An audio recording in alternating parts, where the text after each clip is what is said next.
Hey, David here. So I want to just I wanted to put a quick video together talking about exposure with the Nikon ZR, as I call it, the Z-Red. I just watched a video online on YouTube, and I'm not going to say who the people were talking about it, but they're complaining about exposure and how hard it is and this, that, and the other thing. They're wanting Nikon to add the traffic lights to the ZR and all that. I get all that, okay? These are exposure tools that make life easier, make no mistake, but exposure on the Z-Red in front of me is not difficult if you know what you're doing. Coming from a film background, all I had for exposure was a light meter and a color meter. I won't get into details of why the color meter was used. It probably makes, self-explanatory.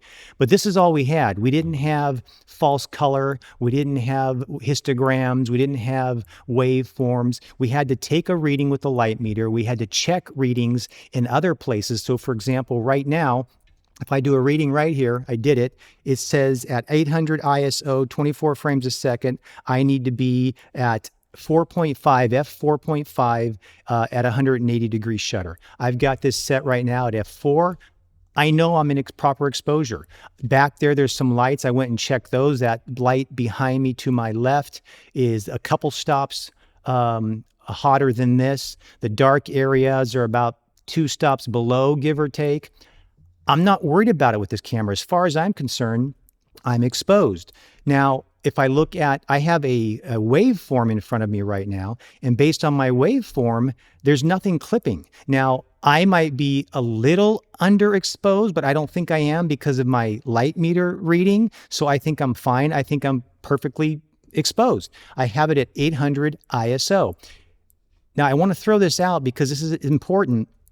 Too many people use ISOs, in the Sony world, Lumix world. I've been down this road, you guys, the Canon world, all that sort of stuff.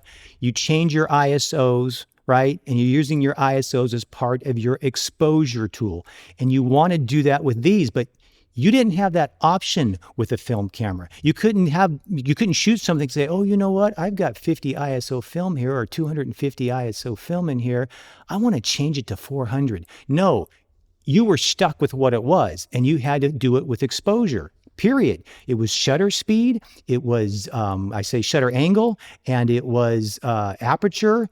That was it. And then you had to light the scene. You had to either add more lights, take lights away, pull it an ND filter, et cetera, et cetera. I'm not going to have this be a filmmaking class, but you had to think about what you were doing. The great thing about the Z-Red is you can go from 800, where I'm at right now, to 6400. Now I'm going to go to 6400 right now, and I'm going to show you how easy it is to get perfect exposure at 6400. Okay, so now I'm at ISO 6400.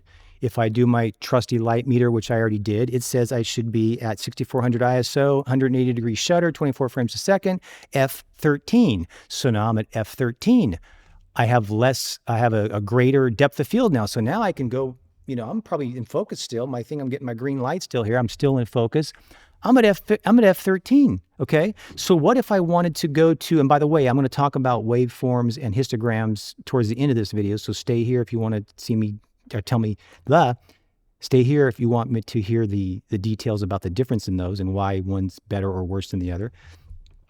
So what if I wanted to shoot this at like f2? This is a Zeiss lens right here. It's a Zeiss f2 lens, and I should point out it's an electronic manual Zeiss, so I've got my green pop over here. I know I'm in focus. So now what I'm going to do is I'm going to go back to 800 ISO, because if I'm at 6400 ISO, f13, if I want to get to f2, that's a long ways to go, and I'd have to use an ND filter for that. But I'm going to go ahead and switch back to 800 ISO, and I'm going to drop the camera down to f2, and I'll tell you how I did that, and I still nail exposure. Okay, now I am at f2 with this lens. And so what did I do differently? Did I have to check my histogram or my waveform or exposure tools or anything? No, I didn't have to check anything, and I'll tell you why. Because I already know I had a reading here that was 4.5, or give or take f4. If I'm going to go from f4 to f2, that's 2 stops. And then I changed my shutter angle from 180 to 45. That's 2 stops. So I've taken the exposure down from 180 to 45. I've taken the aperture open from f4 to f2, 2 stops. I know I have perfect exposure. That's just the way motion picture works. It's just the way it is. I'm still at 800 ISO. I don't need to look at the histogram. Now, let's talk about the histogram and the waveform and how you use it and, to your advantage. The first thing to understand is a histogram is a chart that goes from dark to light. I'm going to make sure I'm going to get this right because I want to make sure that it's the same on the screen. Is it dark? It might be this way, this way, this way. But the left-hand side is the dark. The right-hand side is the light. And you can tell when it's overexposing because the graph goes from here and then all of a sudden it starts really peaking. That's a bunch of stuff that's overexposed. Now, if you have a red weapon like I do or a red camera, that's when the traffic lights start popping up. Now, the traffic lights, it separates them, the red, green, and blue. So you can actually get an idea of what colors are popping, right? So same thing with the darks. But with the Nikon ZR, you don't have that luxury. And I'll be surprised, and I mean this, I'll be surprised if Nikon offers those kind of features in this camera because they are going to want to have some separation from this camera and their cinema cameras. Okay, I don't know what they're going to do. Everybody talks about how great this image. That's why I own this camera. I have this camera. I've been watching Nikon ever since they bought Red. And when this thing came out, I said, I'm getting it. I plan on using it as B cam / A cam, whatever you want to call it, when I need it cam with my Red weapon. I have a helium. So they do look a little different, but I don't want to get caught up in that tangent right now. Let's get back to exposure.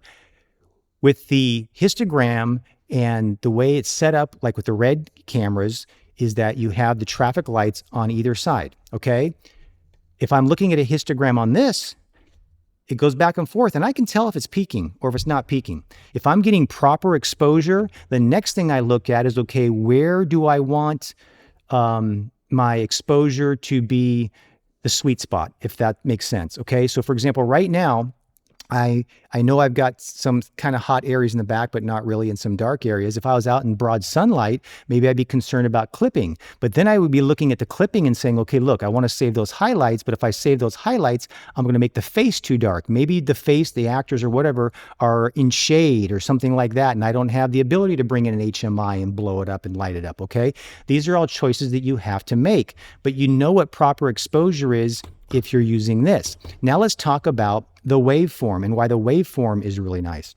The waveform is a graphic interface that shows you the screen, if you will, okay? So for example, I'm in the middle right now. If I go like this, I'm looking at the waveform. If I go like this, I can see the exposure of me moving on that waveform as far as where it is positioned. So you can look at a waveform and know what's overexposed or underexposed, right? So looking at a waveform right now, I can see that I could probably go up a little bit. I trust that I'm properly exposed right now because of my light meter. I trust that it's accurate. But if for some reason I want to go a little higher because there's some darks that I want to expose a little better, or maybe I want to go lower because there's some highlights that are clipping, I have to make the decision as the filmmaker or as the cinematographer, typically who would be on a set.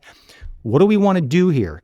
Do we want to take it down a little bit to protect those highlights, knowing that the face is going to be a little darker? And now we're going to be talking about what kind of camera am I using? Am I using an Alexa 35 that's got, 17 plus stops of dynamic range? Am I using this ZR, as I call it, that has debatable, they say 15, some say it's only 10, it's 12. Whatever it is, you're going to have to get to know your camera and what you can get away with doing. With this guy, I'm not too concerned about going down a teeny bit. With my Red weapon, I could probably go down a little bit more and save those skin tones, okay? These are all things that you have to take into consideration. So I don't want to get on some tangent about filmmaking and exposure, but I want to make something very clear because I'm hearing this a lot out there. And in my opinion, I'm not going to say it's inaccurate, but it's because they're looking at it from the wrong perspective. As far as I'm concerned, and I'm also talking about Red RAW here. I'm not talking about NRAW or any of those others. Don't get me started on that. That's a whole different beast with this camera. It's still a good camera, but it has even more limitations. If I'm shooting in Red RAW with this camera, I am either shooting 800 ISO or 6400 ISO, which is a big deal. If I could go to 6400 ISO in my red weapon, don't get me started on how nice that would be. So I can go from 800 to 6400 and that's it. I don't touch it. I don't go down to 16 or up to 5. No, I don't. But I will tell you this. If I am going over 800, so for example, if I've got this at 800 and it's dark, maybe I want to be at f4 or 5, 6 because I want to have more stuff in focus. I don't want it to be as tight as, for example, as this one is, right? Let's talk about my focus pop, right? I did a video about that. Boom, green, focus pop. If I want, or need, I should say, more light, then I'm going to go to 6400. I'm going to go to 6400 and take my chances with having to bring it down in post, you with me, rather than going 800 and having to bring it up. I'm going to say it again. If I have concerns about light, I'm going to go 6400 on the ISO, and if it's a little hot, maybe I don't want it to be a little hot, I'll try to control it as best I can, but I'd rather be coming down from 6400 than going up from 800. Make sense? Okay, I'm done rambling. I know this may have sounded a bit frustrating for me because it is. This camera is off the charts good for what it is. And I know that for what it is can be interpreted a lot of different ways. I have put this thing side by side with my red weapon Helium, and they're different cameras. They have a different look to a certain degree. But this camera is ridiculously good from the image perspective, which I've talked about in some other videos I've done. And, it's down here on the features perspective. But if you do what I'm talking about, and I did a video on focus too, so I'm not going to get into that. As far as I'm concerned, compared to the film days, this camera is off the charts good. And that's all I'm going to say. And I'm just going to finish this up with, like I said, 800 or 6400. Take care of your exposure with the shutter angle and the aperture setting, and you're going to be fine. Okay? You're going to be fine. Take care.